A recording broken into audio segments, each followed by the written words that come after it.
रोम रोम भाइयों, रुको जरा। बस भाई आया रखी दो। और अभी तो रुको। ठीक है, આ પ્રકાશનું ઘર છે?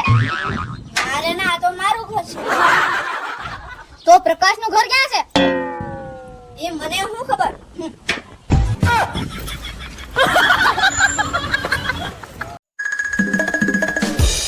હું એલા આખો દી ઝાડવા હેઠ બેઠો રહેશ. કામ કર.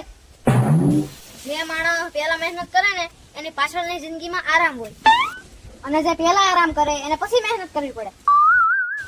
તું મને ઈ કે માણસ પેલા મહેનત કરે અને જે આરામની જિંદગી જીવવાનો સમય આવે તે ઈ માણસ મરી ગયો હોય તો એની મહેનત તો બધી પાણીમાં જાય ને. એક આદમી ભીનો થયા વગર નદી પાર કરે છે, ના હોડીથી, ના પુલથી, કે ના પછી તરીને. તો બોલો કઈ રીતે? કોમેન્ટ કરજો.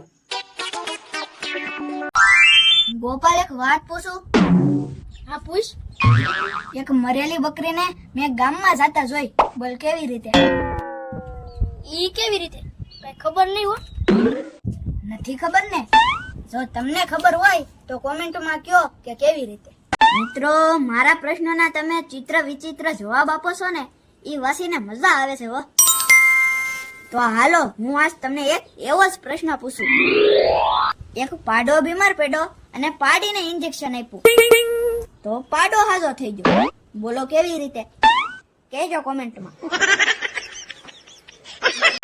મિત્રો, મારા પપ્પા છે ને એક ચિત્રકાર છે.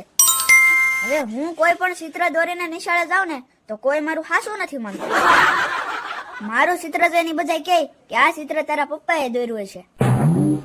હવે હું કેટલી મહેનત કરીને ચિત્ર બનાવું છું, પણ એનો જશ બધો મારા પપ્પા લઈ જાય છે. समझ रहे हो? હવે મારું આ ચિત્ર જોઈને તમે જ કહો કે આ મેં ચિત્ર દોર્યો છે કે મારા પપ્પાએ.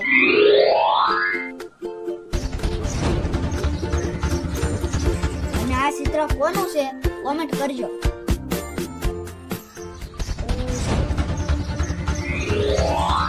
પહેલાના જમાનાના માણસો કહેતા હતા કે ફૂલો ફૂલો, અને અત્યારના જમાનાના માણસો કહે છે ગમે ત્યાં ફોલો કરો ફોલો કરો.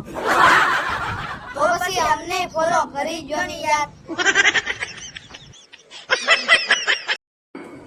બેલી બાબરિયા વાડનો સન્મુખ બેઠો શ્યામ, બેલી બાબરિયા વાડનો સન્મુખ બેઠો શ્યામ, જ્યાં ગીરમાં હરિનું ધામ રૂડું પાવન તુલસી શ્યામ. જય શ્યામ.